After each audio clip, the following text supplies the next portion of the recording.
Cool. Just to give everyone a brief introduction, you are in a kind of a shoehorn session that doesn't disqualify for its greatness. We're just trying to maximize all the little bits that we have in this venue. So this particular session is Tools for Democracy, two unique tools that New York City has. That are open source tools that are in other cities, but I think that they're better that they're here in New York City. So for those of you who are in New York City, I'm going to introduce you to David Moore and Joel Castellano. I screwed that up, Castellano. Castillo. Wow, I'm Puerto Rican. All right, David, go ahead. Thanks very much, Noel, for this opportunity. It's really great to be able to talk to you and showcase our work. I'm David. I'm going to be demoing a site called New York City Councilmatic, and it's free and open source, and our work is nonprofit for the public benefit. And Joel is going to be demoing a new site called Open Records that's made with the City of New York, which fulfills a great, important use case of making freedom of information law more accessible. But I thought first I'd like to run through a few slides that I put together on what I see as the state of democracy in New York City, what some of the opportunities are for tech to improve public trust and participation in our representative democracy, and then also going to try to run through it and leave time for questions at the end. So I'm going to burn through these slides really fast. I'm happy to chat afterwards, and I'll put these up online. I have a note down there which is, please do interrupt me and please do get rowdy. Thank you. See, I think it goes much better if there's a little bit of, I want things to actually be borderline raucous, if I could. Okay, it's March 2017. Here's what I see as some of the baselines of some encouraging factors and dynamics that we have in New York City. Of course, the open data law still leads the nation, and we have government agency buy-in, basically, to publish data sets on the open data portal and generally comply with the law and oversight hearings and all those other sorts of ways. You heard about that this morning. I'd like to give a big shout out to City Council Speaker Melissa Mark-Viverito's Council 2.0 initiatives, which is a tremendous set of initiatives, including better tech, for building public equity and diversity in the city's tech ecosystem. So I really encourage you to check that out, and especially their new council website. We'll get into that in a second. The participatory budgeting program continues to make great strides in bringing communities closer together. And so you might ask, how is all this possible? What made New York so extraordinary, except for basically New York being awesome in all ways? And a big part of it, I just sort of want to flag this, is that New York City has this fair elections law with 6-to-1 matching funds for candidates, so you get people who are genuinely connected to their communities or have a community organizing background or a nonprofit background, and they're able to run for city council and hold office. And the New York City Campaign Finance Board does a good job of keeping all this together. All right, we got some issues there, right? There's obviously a but coming. Federal election turnout in New York City isn't great. I think it was 56% or something like that. Let's talk about local election turnout. It's going to be this November again, is the next one in November 2017.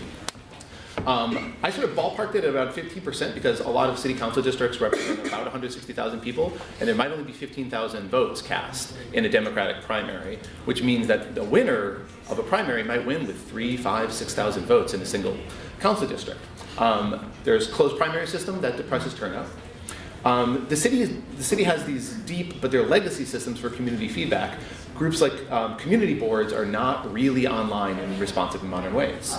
The city's websites over the last 4 years have gotten a lot better in being more responsive. The city council is a really great example of that in their sort of tech for participation. But there's still a lot of work to do, and there's still a ton of New York City websites that you're looking at and you're like, what is this? Why am I looking at this? And I'll demonstrate in a minute that there's not as many deeper programs for self-determination and policy at a really sort of strong and radical level. Here at the bottom you can see, this is my city council district in Bushwick. The incumbent won the Democratic primary, just 3,000 votes.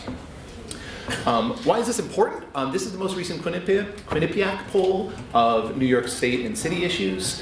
This is important because the city is still split on a lot of things. You can see that there's a lot of issues here. We all care about these in everyday ways, and we all care about a ton of different issues. But it's important for people to feel like they're connected to the solution to the process, right? So in other representative democracies, maybe in Europe or more parliamentary democracies, there's sort of a greater sense of we're all part of the fix of this, right? The greater civic equity. And in New York, there's a lot of research that describes that people feel very disconnected. And that's in New York, by the way. I mean, this is a fairly civically tight city. I always look to research by Kate Krentiris, who's a great civic engagement researcher. In 2015, she did some work with Google on what was the interested bystanders problem. This is a really great link to Google. But you can check to see, this is most to least engaged. And actually, the plurality here is of issues-aware folks. They're not as engaged locally. They might turn out to vote. But there's a lot of work to do to move people up the ladder of civic engagement, and especially to work with bringing more of the civically disconnected in to the research. So we've got this awesome new city council site that's been in development for a while, and I really, really want to encourage you to check out the city council session that's going to be coming up next. But there's some basic things on the member pages that you would expect to see, maybe that you can't necessarily see. There's not a lot of like peer-to-peer organizing features where you can find people in your neighborhood to connect on issues you care about. And it's hard to find local events and groups, basically, that are holding meetings that you might want to drop in on at a local institution, right? Compare this with the New York State Senate website, and don't get me wrong, the New York State Senate is horrendously dysfunctional. But their tech is surprisingly good, where on the official website for the New York State Senate, you can submit, there's comments, and you can submit constituent votes. And a lot of this work comes out of the general open government movement that I've been part of for the last 10 years at the federal and state and local level. All right. So what do I see as some of the low-hanging fruit for opportunities here in New York City for democracy tech? The top line one for me would be fully online NYC voter registration. There's all these other programs that you can see around, right? The city could be doing a lot with SMS, could be doing a lot with making ballot guide data more open and information more accessible. We could do more, like I mentioned earlier, to sort of help community groups hold their own meetings. In Bushwick, there's a group that does, where I live, there's a group that does this, but in other neighborhoods, there's an appetite for this, right, as we're seeing with the Get Organized BK movement. There's a lot of energy for it, but right now the city isn't facilitating that, and there's reasons for that, obviously. And the city doesn't have a true liquid feedback democracy platform where you can collaboratively propose and draft legislation and then introduce it through a formal process. Very few legislatures do. Finland might be the only one, basically, that has a sort of formal process for it, but parts of this tech exist in other places. Okay, but just because the city isn't necessarily hosting and running this doesn't mean it doesn't exist. Nonprofits over the last 5 years have been building this in open source code with open data for the public benefit. So right now in the city, it's possible to use my nonprofit app, Ask Them, to raise a question, or to use the HeartGov SMS service to text a community question that you have. Communities can deliberate on a bunch of different services. Democracy OS is one that you might be familiar with. They can actually collaborate on the text of legislation and sort of basic version control with the nonprofit project My Madison, or simply on GitHub or even Google Docs, right? And then you can, to sort of follow through the process and close the feedback loop, you can track and comment and stay notified on our open source Councilmatic app, which is what I'm going to be demoing now.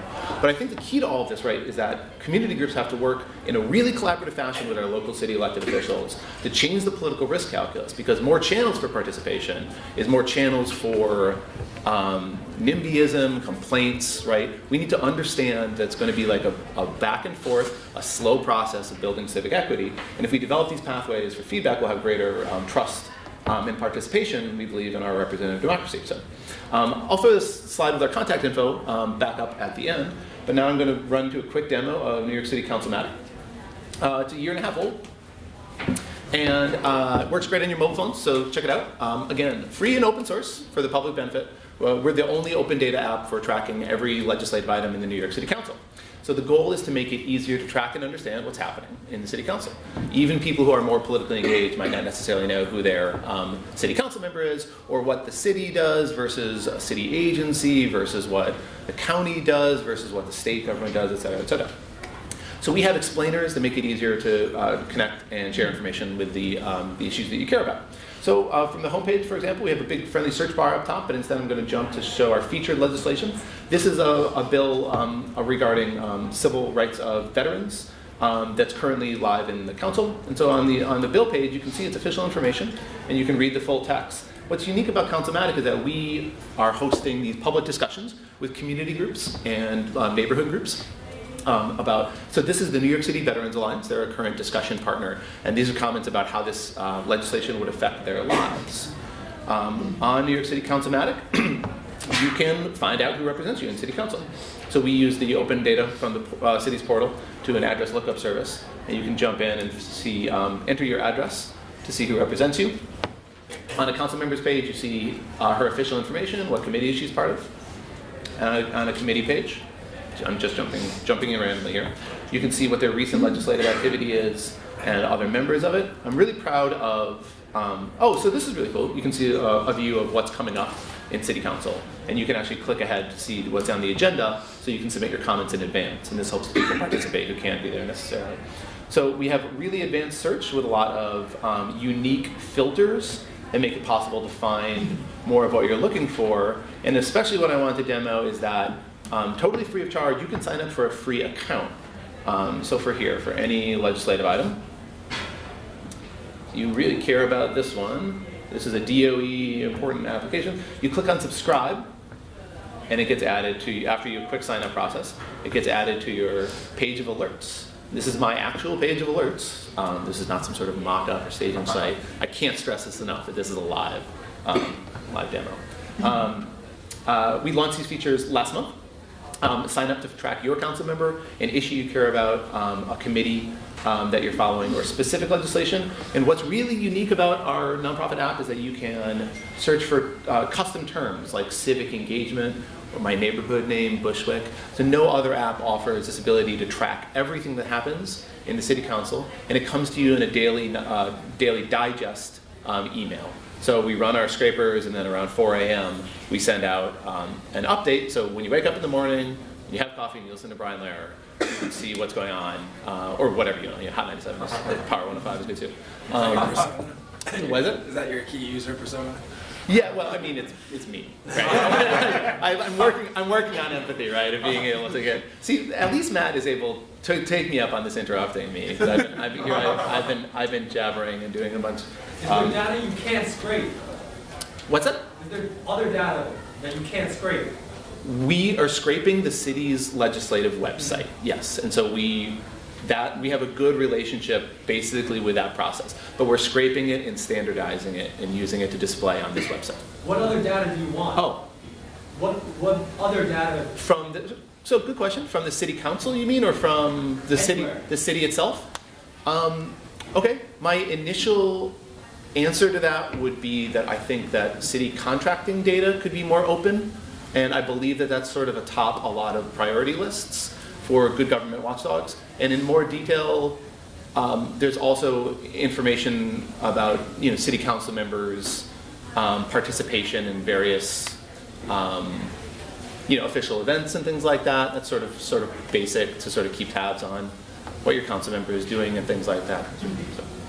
So, please. When you scrape the data and you clean it up, Mm-hmm. do you also serve it out as an API, or only Right. do you show it on the site? We're not able to serve it out as an API yet. We're interested in doing that, and so we fundraise from foundations in order to be able to maintain and provide this service. If we got a grant, we'd do it tomorrow. We're really interested in providing it to outside consumers, and there's great interest because no one has this data. No one has open data for city legislation. I will mention our app is also up in Chicago, and it was originally created in Philadelphia. Wow. And we are bringing it to more cities. It's just sort of a slow process. We're on GitHub, by the way, so check out what we got. What user is it under? It's a bunch. Well, it's the GitHub user. If you go to DataMade, actually this is a good opportunity, by the way. I almost forgot our partners. Hi guys.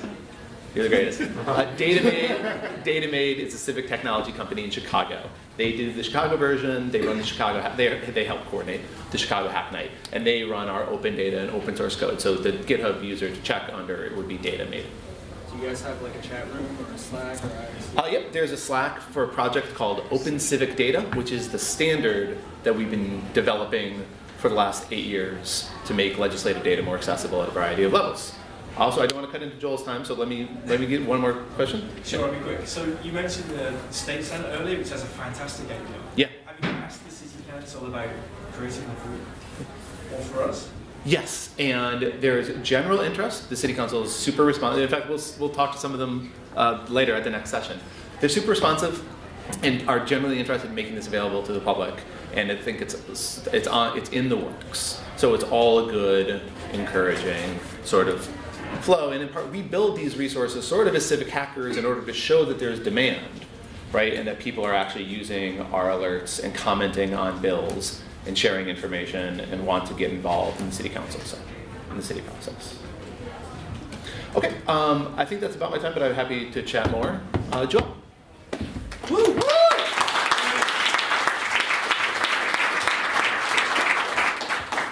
Hey, so I'm Joel Castillo. I actually work for the city. I'm in the Department of Records and Information Services. I'm their Director of Application Development, and I'm also the lead developer on Open Records.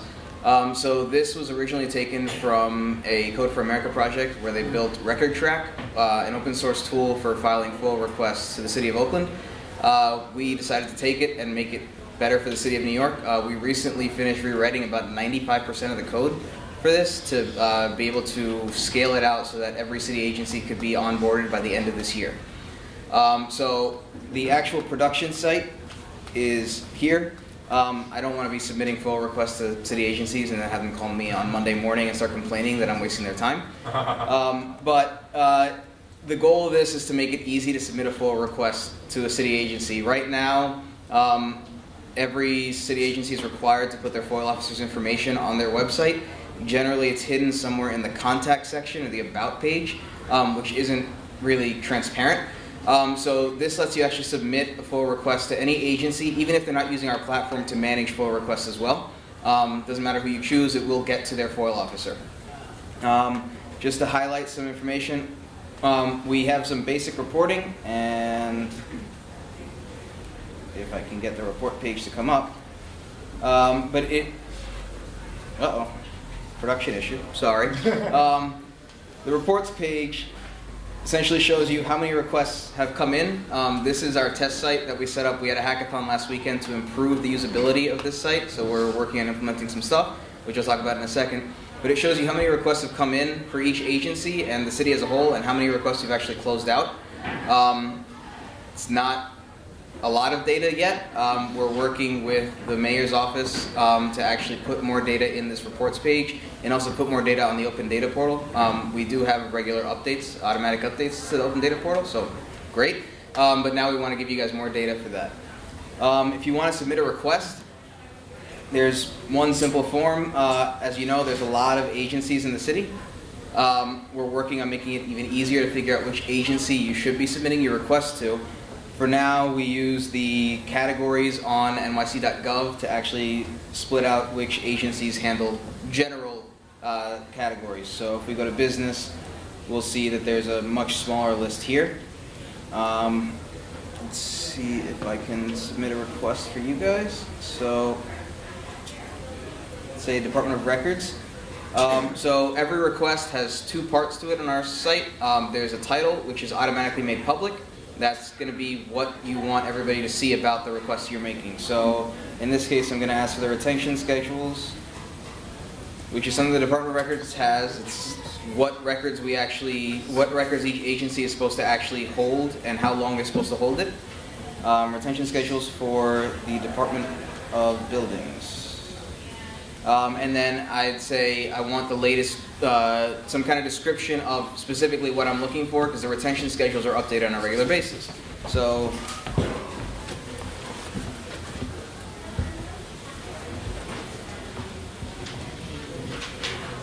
let's see. It's a very bad FOIL request, so if anybody's familiar with FOIL, sorry. The next piece is a new addition. A lot of times an agency is going to require you to provide some additional information, verification of identity. Sometimes you have to fill out a specific form for the information. So you can actually upload that to the site and the FOIL officers will get that information through here. And then you fill in your contact information, which is always kept private, same as the description of your FOIL request right now, because it could contain PII. So you fill it in. We prefer email. Right now, the only way we have for FOIL officers to really get in contact with you automatically is email. So whenever they add a note, add some documents, an email notification will actually be sent out from the system, providing you access to that stuff. But because not everybody has access to email, we also allow you to provide your phone, fax, or mailing address. And the policy is the FOIL officers will use that to try to get in contact with you as fast as possible to streamline the process of your FOIL request. Because we know it can take quite a while. So once I submit, whoops, I broke my test site too. Once I submit my request, I would actually get a nice green box here that would show you your request was submitted, and it'll break down the process. So agencies have 5 business days after your request is submitted to actually respond and say, yes, we have the data and we'll provide it to you, and give you an estimate as to how long that's going to take. And then if otherwise, they'll deny your request and provide a specific reason as to why. The search page is pretty simple. Essentially, it shows you all the requests that have been submitted for every city agency. Again, this is our test site from our hackathon. Not too much data here, but it'll show you the status of the request, if it's open or closed, and when the due date is of that request. And can you get the records provided? Yes, so let me see if I have one. Let's see if I can pull up something on the live site. 1 second. It actually has records.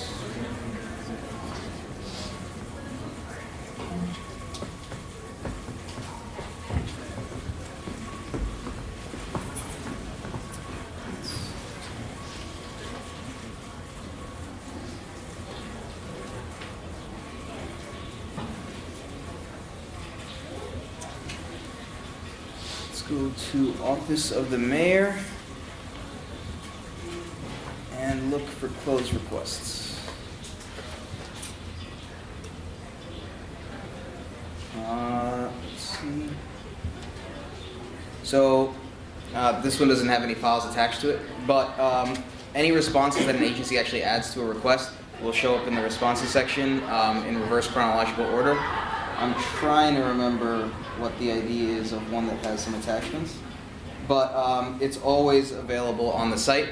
We're working on a way to put the data, to the links directly to these on open data as well, so you can scrape it from the data set that's available online. The code for this is available online on GitHub. We're doing active development. We have a 2.1 release scheduled in May, which is going to add the ability for public users to actually log into this, so they can actually have a dashboard for their own requests, be able to export your own data, so it's a lot easier to keep track. Generally, reporters tend to foil a lot, but it allows us to give you easier access to every request that you've submitted. I think time's up, so. Any questions about the app? Sure. Where on GitHub is it? GitHub.com, City of New York. It should be the most up to date. I think we pushed some features yesterday. So you said you refactored like 95% of the original code from the Code for America project. Right. Have other people taken your changes and implemented them into their own sites? Not yet. We have received some contact from other cities that are interested in actually implementing our implementation of this, but the mayor's office is handling point on actually working with them to deploy open records in other cities. All right, thank you.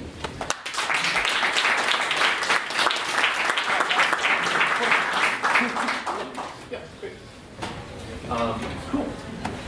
We're actually going to take more questions, although I'm going to use, because I'm presenting and because I'm still here, I realized that I actually sort of skipped over and didn't actually show how creating an alert for advanced search terms works, right? So let's say you want to for Bushwick parking. Let's say that there's a legislation result for that. You click subscribe here, or you can just use a neighborhood name, right? So you can put Park Slope, and you can advanced search works.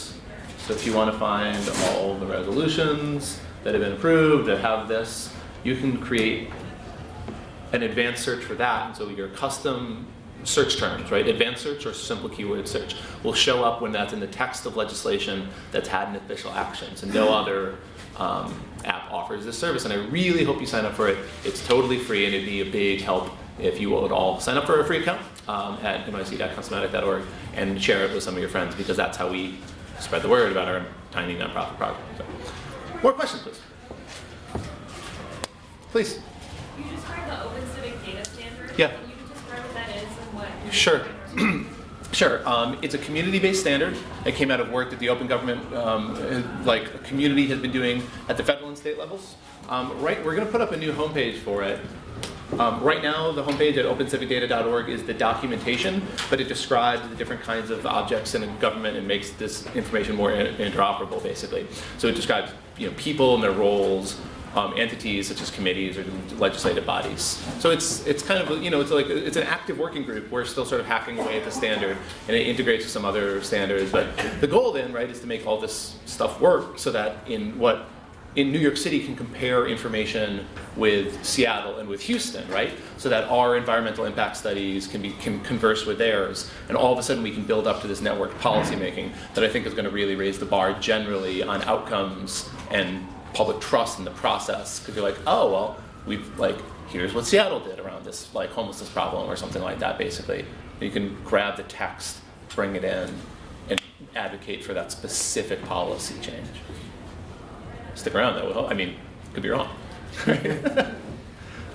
Yeah. Sorry, question about Council-matic. Yeah. You said that there's a way to get an alert when something's happened. Uh-huh. What about if you're interested in an issue and it's coming up for a vote in 4 days? Right. And maybe today would be a good day to call. So we've got the basics in place for that, and we're working on nailing that. And with more development resources, we'd be able to nail that. But now what you can do is, so let's say you care about an issue, right? So you care about housing, you care about public housing. So you can subscribe to the Committee on Housing alerts, right? So then their agendas, their public meetings, you'll be alerted when the next one is. You probably won't be able to go because it's probably going to be on a Tuesday at 3 p.m., right?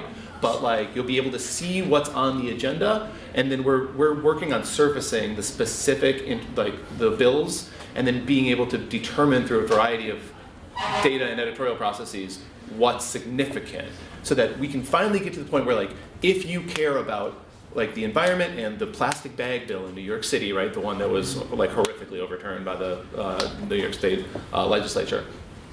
Horrifically is a hyperbole there. Then it is coming up now. Here's who's for it, here's who against it, and here's where your vote's going to go, and this is why it matters. And if we build that context around it, more people will participate in our representative democracy. And just right now, it's still arcane. We're really close to being able to bring that to people in a more common sense way that you'd expect to interact with government. Please. You talked at the beginning about trying to get community groups and activist organizations to be more aware of city council legislature that might affect them. My question to you is given that there are a lot of different types of activist groups in the city and community groups already in the city, what kind of outreach are you guys doing to try to encourage people to use the site or to integrate the site into already existing kind of habits of activism, as I think perhaps the last person was referencing lots of current initiatives to get people to call their legislators. Right. Speaking of integrating, by the way, we have free widgets for every bill and every council member, right? So grab those. That works. That HTML works. I basically, as the program manager, I just sort of do outreach using my network. I've been working in this nonprofit work for 10 years. Using my network, especially in the city, to good government groups, community groups, over email, try to do in-person trainings when it's possible. And I've got, there's currently some support from Civic Hall, the space to do community dialogue around what's happening in the New York City Council. So it's sort of ad hoc with our small little team. This is going to be the last question, so we have to turn this over to then having the City Council actually present on the future. So is there any last questions for Joel? One last question for Joel? Yeah. So you have a great data pipeline for providing information to citizens. Do you have any plans for fostering communities and discussion? And what sort of tool chain do you have for that? Yes, we'd be interested in enhancing Council-matic to have a portal for your community groups, your community boards, and other basically local events. To be able to sort of raise issues collaboratively, and even advance in the stage of more of the liquid democracy that I discussed, of being able to propose a change in policy and have it advance through a formal process for a public hearing if it demonstrates a certain threshold of support. Okay, any question for... Get up on the microphone. Yeah, sorry. Good, no questions? That's less work for me. The same question for him? Yeah, it seemed like you had something to say about it. Huh? I mean, for open records, we're working on building some. We just did one hackathon last week, but we want feedback from the public because the agencies are very, very vocal about what they want for open records. But we don't ever hear from what you guys want in terms of FOIL and how to make it actually transparent, because that is the goal of the platform. So we're trying to build some hackathons. We want some. We want feedback on our GitHub page. We're also putting our project tracker Jira online so that you guys can give us comments. That's awesome. So if you have any suggestions at all, please let us know so we can actually build them in. These are fantastic tools. Thank you so much.